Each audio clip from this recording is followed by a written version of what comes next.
Hey, this is Dave DeCamp from antiwar.com. This is anti-war news for Monday, February 19th, 2024.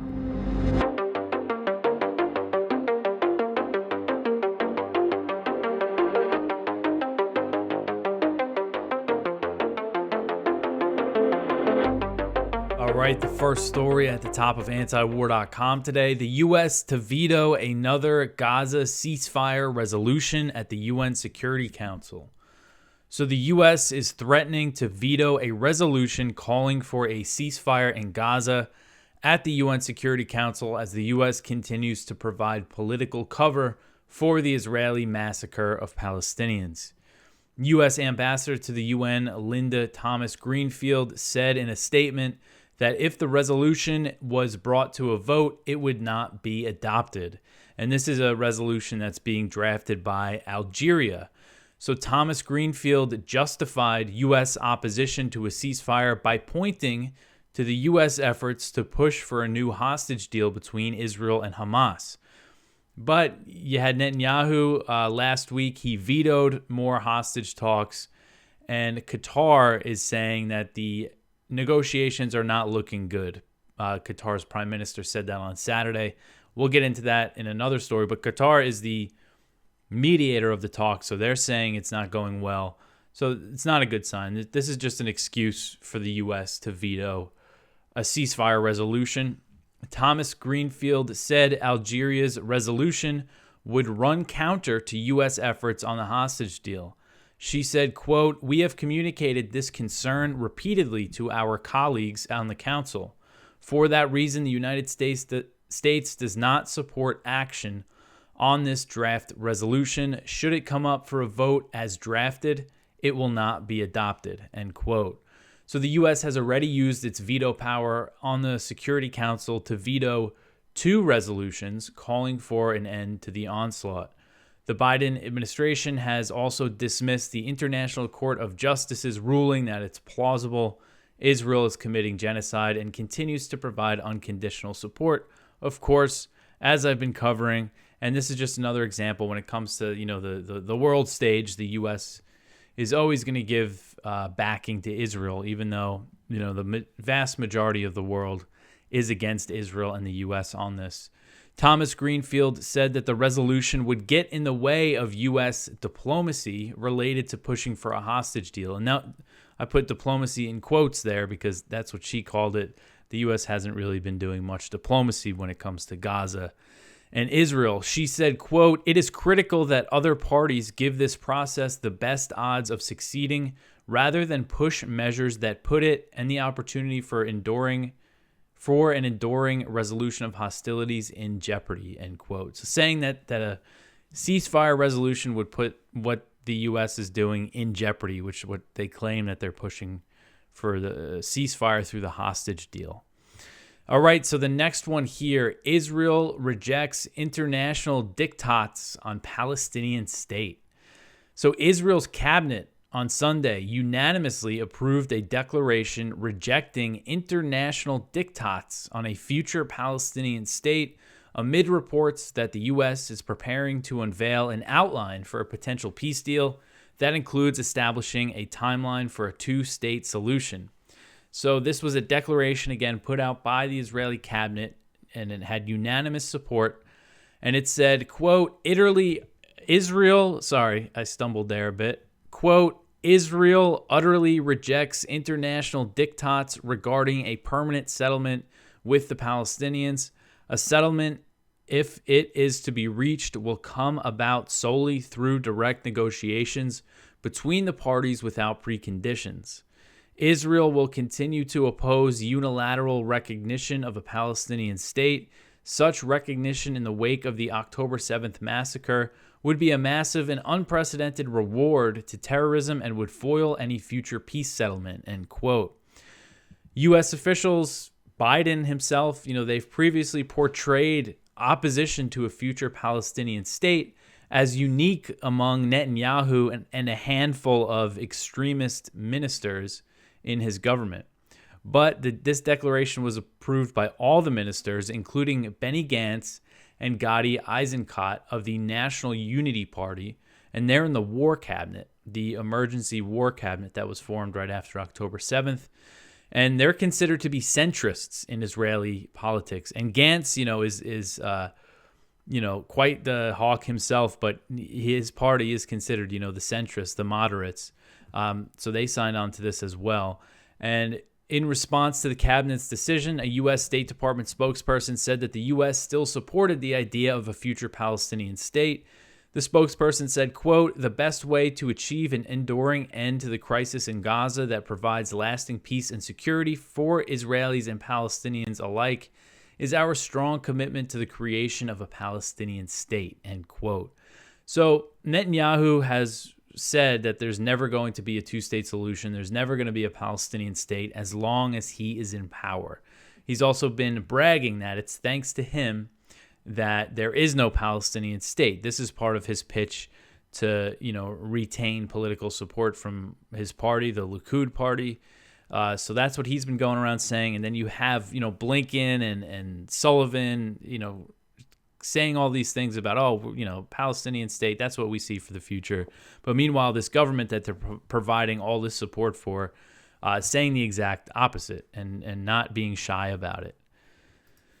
All right, so the next one here, Qatar says that the Israel-Hamas hostage talks are not very promising. So Qatari Prime Minister Sheikh Mohammed bin Abdul Rahman Al Thani said on Saturday that hostage deal talks Qatar and Egypt are mediating between Israel and Hamas are not very promising, but he vowed his country would continue the effort. So Al Thani said, quote, "The pattern in the last few days is not really very promising, but we will always remain optimistic and will always remain pushing," end quote. So, and just a little recap from what happened last week. Last Tuesday, Israeli officials met with Egyptian, Qatari, and U.S. officials in Cairo. But they were told not to, put any new proposals on. They were just there to listen. And then they wanted to hold more talks on Thursday, but Netanyahu vetoed it. He said no talks. He did that without consulting his war cabinet. So they weren't happy about that. But so the talks aren't, as far as I'm aware here, that Israel's not involved in these negotiations right now. And here we have Qatar, which I think, judging by what Qatar has been saying throughout this thing, it seems like they've been pretty honest about the assessments of the negotiations as they've been going on. In one case, they made it sound like Hamas agreed to something when they didn't. But besides that, I think kind of they've been offering a pretty realistic assessment of what is going on behind the scenes. So keep this in mind when you see, the U.S. officials like the UN ambassador saying, "Oh, we're working on this hostage deal. It's close." But you have Netanyahu rejecting negotiations, and then the main mediator saying things aren't looking good, but he's saying that they're gonna keep pushing and keep going. All right, so the next one here, the ICJ calls on Israel to prevent an increase of humanitarian nightmare. So this article is from Kyle Anzalone at the Libertarian Institute. So if you remember, South Africa filed another request with the ICJ asking them to issue an additional ruling against Israel to, kind of in an attempt to halt the impending assault on Rafah. But the ICJ declined to do that. They just basically issued a statement reaffirming their last court ruling, that the one where they said it was plausible that Israel was committing genocide. And they also, ordered Israel to not violate the Genocide Convention. So they kind of just reaffirmed that. So the ICJ demanded that Israel abide by a ruling the court issued last month as Palestinians suffer in a perilous situation. And so the ICJ ruling demanded that Israel halt operations that endanger civilians and end genocidal rhetoric and punish those who commit or encourage war crimes. And Israel and the U.S., of course, dismissed the ruling. So responding to the South Africa thing, the court said in a statement, quote, "The court notes that the most recent developments in the Gaza Strip and in Rafah in particular would exponentially increase what is already a humanitarian nightmare with untold regional consequences. This perilous situation demands immediate and effective implementation of the provisional measures indicated by the court in its order on January 26, 2024, end quote. So basically saying abide by the things that we said before and not explicitly calling for a ceasefire or anything like that. All right, so the next one here, the IDF says that Hamas will not be defeated. So this is a pretty big report that came out, and Kyle wrote this up over the weekend for us. And it says that IDF officials have concluded that even if Israel can dismantle Hamas in Gaza, the group will continue to exist. American defense officials have warned that Israel's indiscriminate killing in Gaza will fuel armed resistance among Palestinians. So this was reported by Israel's Channel 12, and it said that Hamas will continue to fight Israel as a terror group and as a guerrilla group, basically after, even if, Israel completely dismantles, their organized military structure. The Israeli defense officials concluded in their report that authentic support remains for Hamas among Palestinians. And right now, the death toll, the sheer destruction in Gaza, the death toll right now is around 29,000, and that includes almost 13,000 children. And Kyle mentions a few months ago, General Charles Q. Brown, who is the chairman of the Joint Chiefs of Staff, the top general in the U.S. military. He said, he was warning that if Israel, the way that they're killing civilians would basically make it easier for Hamas to recruit. And when Israel's unleashing all this violence, of course, what are people going to do when their entire families are wiped out, or these young boys who have to watch their parents get killed, their siblings? Of course, for a group like Hamas, it's a boon for recruitment, and plus they can't dismantle all the tunnels. They're popping back up in northern Gaza, which Israel obliterated. Just goes to show how resilient Hamas is. And you even have the IDF saying this in an intelligence report, but Netanyahu's still, going full steam ahead here because it's in his personal interest to keep this thing going, because people want him to step down after it. All right, so the next one here, the U.S. to send more bombs to Israel for the Gaza slaughter. So this article is from Middle East Eye. We posted it over the weekend. And it says that the Biden administration is preparing to send arms to Israel, even as it claims to push for a ceasefire in Gaza. And this was according to a report in the Wall Street Journal. And this report said that the U.S. is planning to deliver Mk-82 bombs and KMU-572 joint direct attack munitions. And those are basically kits that turn dumb bombs into precision-guided bombs, as well as FMU-139 bomb fuses. The value of the arms is estimated to be in the tens of millions of dollars, according to the report. So it says that the delivery is still being reviewed by Washington, and the details could change as this thing moves forward. So this is just goes to show all the things that they're saying. Oh, we care about civilians in Rafah. We don't want them to go in there without protecting the civilians. But at the same time, they're getting ready to send them more bombs. I mean, it's just all for PR purposes, those claims and these stories about Netanyahu getting so frustrated with, Biden getting so frustrated with Netanyahu. But here they continue to push forward, more arms deliveries. All right, so the next one here, a U.S. official says that Israel makes it virtually impossible to distribute aid in Gaza. So this article is another one from Kyle, and it says a U.S. official has explained that Israeli decisions to target police in Gaza have made the distribution of aid in the besieged enclave virtually impossible. The official added that Israel has failed to provide evidence for its claims that Hamas is stealing the aid sent into Gaza. Israel has used allegations that Hamas is stealing shipments of aid to withhold aid as Palestinians are starving to death. So this is David Satterfield. He's the Biden administration's special Middle East envoy for humanitarian issues.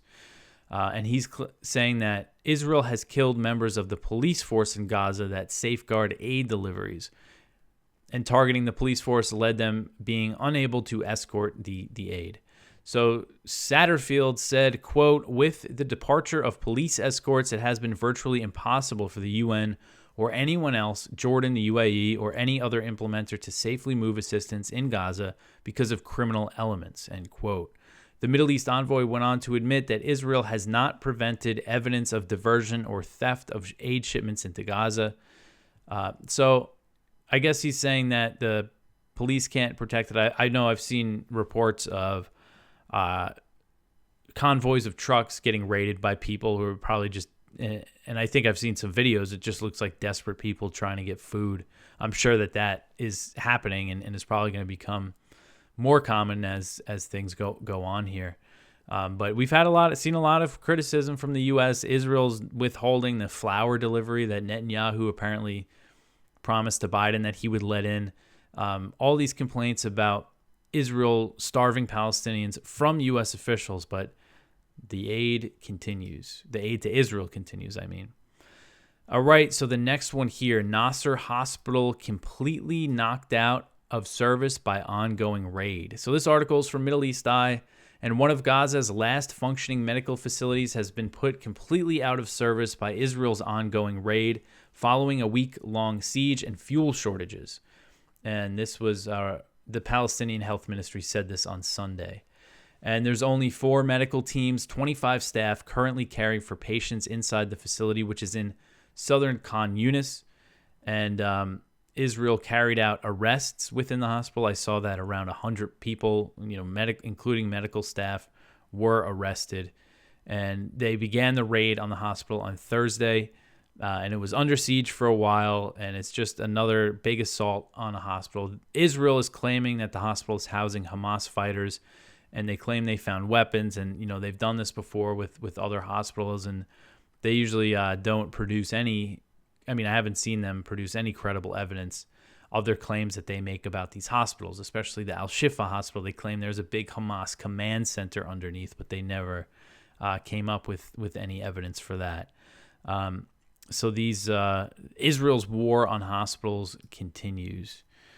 All right, so the next one here, Israel was behind attacks on gas pipelines inside Iran. So the New York Times reported that Israel was behind attacks on natural gas pipelines that occurred inside Iran last week. And this marks an escalation of Israel's covert operations. So now, this happened last Wednesday. 2 natural gas pipelines blew up inside Iran, and Israel has a long history of covert operations, covert attacks inside Iran, including assassinations, sabotage at nuclear facilities, kind of these small drone attacks. This seems to be the first time I'm aware of. I know that they've claimed to hit power plants and stuff before, but that they really went after energy infrastructure like this, like something like a pipeline. So again, this is the New York Times reported this, and this is usually how it comes out because Israel doesn't officially take credit for these. Usually it gets leaked to the media, and we'll see if Iran formally blames Israel or not. But this report cited 2 unnamed Western officials and a military strategist affiliated with Iran's Islamic Revolutionary Guard Corps, the IRGC. They said that the attack required deep knowledge of Iran's energy infrastructure.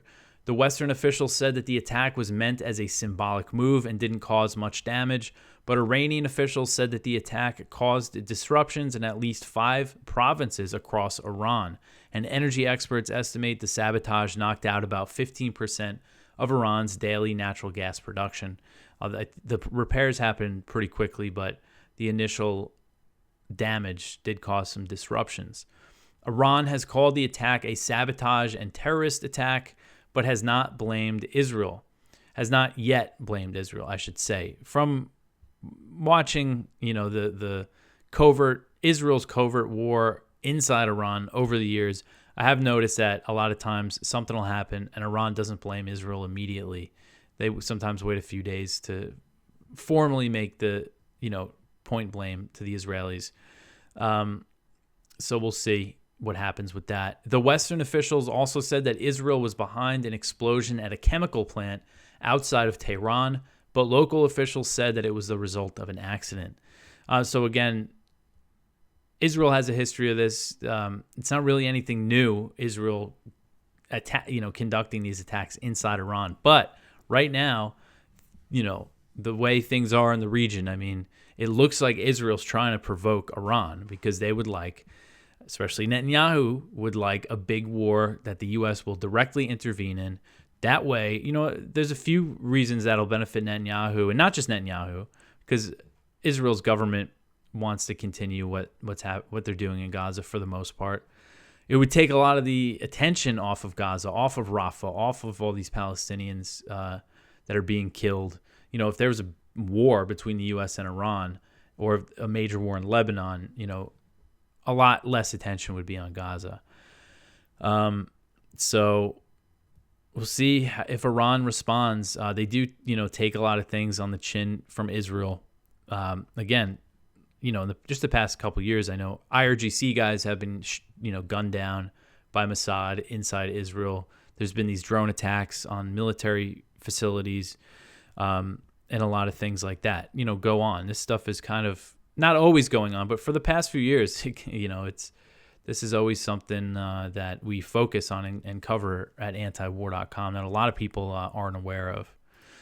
All right, so the next one here, new U.S. sanctions on the Houthis that block Yemen peace go into effect. So on Friday, the U.S. formally redesignated Yemen's Houthis as specially designated global terrorists, and this step imposes new sanctions that make the implementation of a Saudi-Houthi peace deal impossible.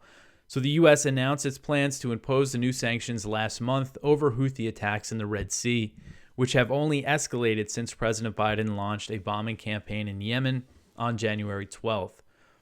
The terror designation blocks the Saudi-Houthi peace deal. So I covered this before, and what it does is the first phase of this peace deal involves the payment of government workers living in Houthi-controlled Yemen. This has been a sticking point for the Houthis for a long time. They want them to get paid with the revenue from oil that's being exported from areas of Yemen they don't control. That money goes to the government in exile that lives out of hotels in Saudi Arabia. So I'm not sure exactly what the arrangement was that they made under the peace deal, if that's what the Houthis got. I know at one point the Saudis just offered to pay the salaries themselves, but the U.S. sanctions will block that transaction. Because of the U.S. control over the global financial system, they have the power to do that kind of thing. So that's what these sanctions are doing. And the reason we know that is because a U.S. official told this to the New York Times. They said that transaction, the peace deal, won't be allowed to happen unless the Houthis halt their attacks in the Red Sea. And of course, the Houthis aren't going to do that unless Israel's siege on Gaza ends. They've been very clear about that. But instead of pushing Israel to end it, Biden has launched this new war against the Houthis, which continues. The U.S. has been bombing Yemen almost every day for the past week. I believe just one or 2 days, they didn't announce any strikes in Yemen. And the latest strikes reported by U.S. Central Command hit Yemen throughout the day on Saturday. CENTCOM claimed that it hit 5 Houthi targets, including an underwater drone, which appeared to be the first time the U.S. said the Houthis were using a submersible drone. So again, it continues. I mean, I've lost my count. I've lost track of how many rounds of missile strikes the U.S. has launched in Yemen at this point, because some days it'll be a few each day. So it's been a lot. It's been a very heavy bombing campaign. And this new campaign and the sanctions just has such implications for Yemenis who, finally had some relief after the Saudi-Houthi peace deal in April 2022, or the ceasefire, I should say. There hasn't been the peace deal that's been implemented, but now things are kind of restarting again.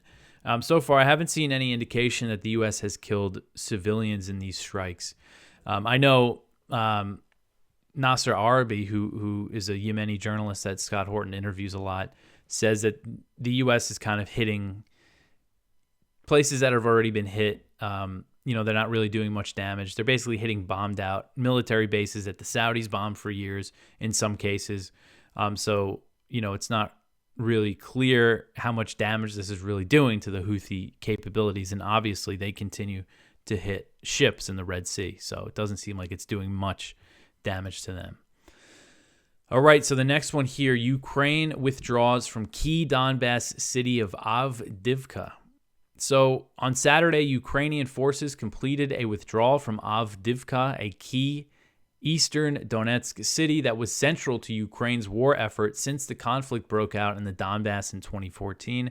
So this city was very heavily fortified, and Ukraine, it was a base of operations for Ukraine, not just since 2022 when Russia invaded, but when the Donbas war broke out in 2014. So this is seen as a pretty big loss for Ukraine. And this is the first big victory for Russia since Zelensky sacked Valery Zaluzhny, who was the top general, Ukraine's commander-in-chief, and replaced him with Alexander Syrsky. And Syrsky said in a statement, quote, "Based on the operational situation around Avdiivka, in order to avoid encirclement and preserve the lives and health of servicemen, I decided to withdraw our units from the city and move to defense on more favorable lines," end quote.